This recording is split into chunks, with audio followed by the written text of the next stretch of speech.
Today let's go down some facts related to heat stroke.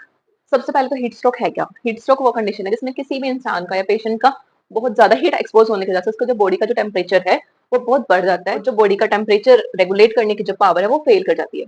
ये life threatening और emergency situation जिसमें इंसान को तुरंत केयर की नीड होती है। अब अगर मैं सिम्टम्स की बात करूँ तो इस केस में जो पर्सन है उसको एक तो बहुत ज्यादा उसका बॉडी का टेम्परेचर होता है, किसी किसी केस में 105 डिग्री तक भी टेम्परेचर जा रखा है। तो इस केस में जो पर्सन होता है बहुत ज्यादा डिहाइड्रेटेड हो जाता है क्योंकि बॉडी का टेम्परेचर बहुत ज्यादा हाई हो चुका है, तो उसको सेटिंग भी नहीं होती है। किसी किसी केस में सेटिंग हो भी सकती है, किसी केस में सेटिंग नहीं होती है। उसको नोजिया होने के चांसेस होते हैं, उसको वॉमिटिंग होने लगती है, उसको कई बार होता है कि उसका कॉन्शियसनेस है वो खो जाती है, यानी कि बंदा बेहोश हो जाता है।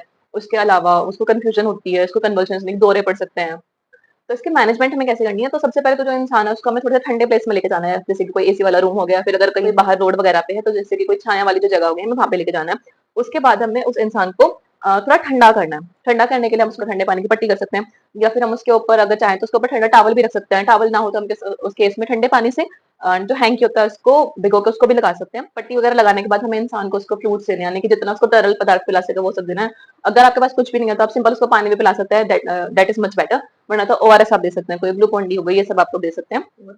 और उसके बाद जितना जल्दी हो सके उस इंसान को आपको हॉस्पिटल लेके जाना है, या फिर नियरेस्ट जो भी डॉक्टर है उसके पास लेके जाना है।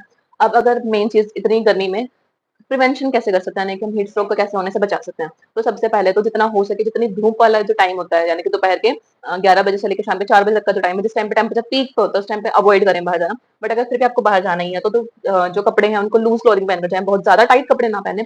और जो कलर्स है वो लाइट कलर के कपड़े पहने, वो भी कॉटन के ट्राई करें, क्योंकि जो हीट है वो एक्सचेंज हो जाती है, जिस वजह से हीट स्ट्रोक होने के चांसेस थोड़े कम होते हैं। हाइड्रेशन कंप्लीट रखें, यानी कि आपको पानी वगैरह अच्छे से पीना है। उसके अलावा आपको ओआरएस वगैरह आप लोग पी सकते हो। आपको जहाँ पे बहुत ज्यादा हाई टेम्परेचर है, जैसे कि 2 दिन के 11 से 4 वाला जो टाइम है, उस टाइम पे आपको बहुत ज्यादा हैवी एक्सरसाइज या फिर हैवी काम नहीं करना है। अगर आपके पास कोई भी व्हीकल है, यानी कि कार वगैरह है, तो उसमें आपको किसी को भी लॉक करके नहीं जाना है। जैसे कि कई बार लोग क्या करते हैं कि अपना पेट हो गया, फिर छोटा बच्चा जो होता है उसको थोड़ी देर के लिए सामान लेने गए हैं तो उसको कार में बंद करके छोड़ के चले जाते हैं। अब इनके साथ उनको टाइम लगता है तो उसमें उस केस में क्या होता है, जो हीट होती है वो सारी सन से आते आते वो कार में लॉक हो जाती है।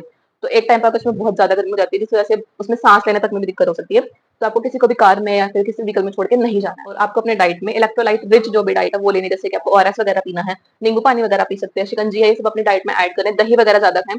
इससे हीट स्ट्रोक में प्रिवेंशन होती है। ओके, आज के लिए बस इतना ही। Thank you.